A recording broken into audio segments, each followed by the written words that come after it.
Guys, welcome bank माय channel reaction और unique channel में आप लोगों का स्वागत है। कैसे हैं आप लोग? उम्मीद करेंगे सब बहुत अच्छे होंगे। तो आज मैं बहुत प्यारे से सॉन्ग पे रिएक्शन करने वाली हूँ जो कि पवन भैया ने गाया है, जो कि गाना आज ही रिलीज़ हुआ है। बहुत ही इंटरेस्टिंग और बहुत ही क्यूट है, सस्पेंस भी है। तो आपने कुछ लोगों ने देखा होगा, कुछ लोगों ने नहीं देखा होगा, बट मैं फर्स्ट टाइम सुनने जा रही हूँ, आप लोगों के साथ में सुनूंगी क्योंकि मेरा फर्स्ट रिएक्शन मैं चाहती हूँ आप ही लोग देखिए न्यू गाने का। तो स्टार्ट करते हैं। सिंगिंग में पवन भैया के साथ में उनका साथ दिया है शिवानी सिंह जी ने।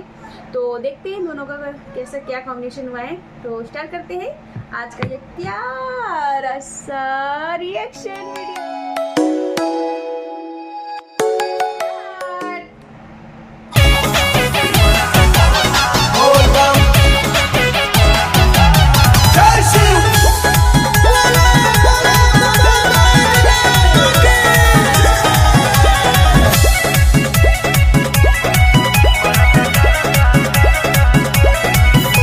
शिव जी के जही से पा गोहिल पार बहुती हमरो के मिल जाई भोले जस पाती। इसका उपाय मैं बताता हूँ, सुनो। बोलिए दो।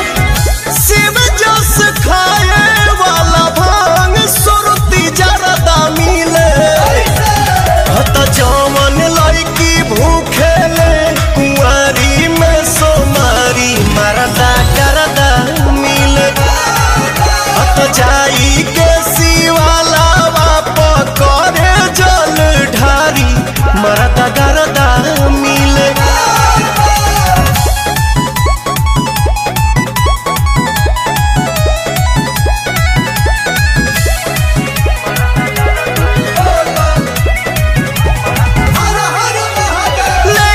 जाल जब जग पाए दाल गोरी शिव के नगरिया कटबू कठिन डगरिया हो। जाही के सुल्तानगंज से करब जल भरिया हो। सैया जिला भूखब हम सोर हो सो महरिया हो। मनवा में रहे जवन तवन तवन श्रद्धा मिले जवन लड़की भूखे ले कुंवारी में सोमारी मरदा करदा मिले हर जाई के शिवाला पकड़े जल ढारी मरदा करदा मिले।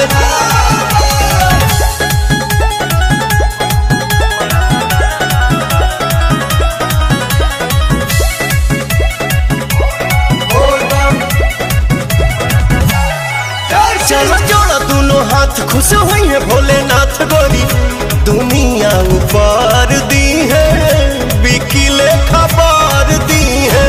नाही गवार नाही कोनो राजकुमार चाही हमारा के दुल्हा पवन पावर सटार चाही। सुपीरियांसो जस यगवान बेदर्दा मिले तो जवन लड़की भूखे ले कुंवारी में सोमारी मरदा करदा मिले हर जाई के शिवाला पकड़े जल ढारी मरदा करदा मिले। जो लड़की कुंवारे में सोमवारी करे तो भोले बाबा तो उसको वर देंगे देंगे। बहुत ही मस्त गाना गाया पवन भैया ने कुंवारी लड़कियों के लिए फिलहाल स्पेशली गाया है कि जिनको ऐसा लगता है कुछ ऐसा नहीं हो सकता है बट बहुत कुछ ऐसा हो सकता है। भोले बाबा की कृपा बरसानी है अपने ऊपर। तो सोमवार का व्रत रखो, उपवास करो और इस सावन के सोमवार से ही शुरू कर दो। बहुत ही ज़्यादा इंटरेस्टिंग, बहुत ज़्यादा अच्छा होने वाला है हम लोगों की जीवन में, ज़िंदगी में।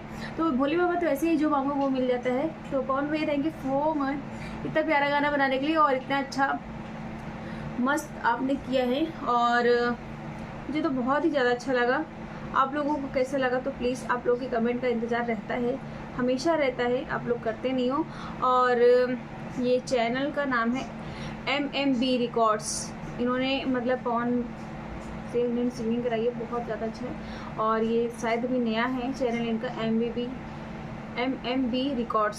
सो थैंक्स फॉर इतने प्यारे गाने दिलाने के लिए पवन भैया से।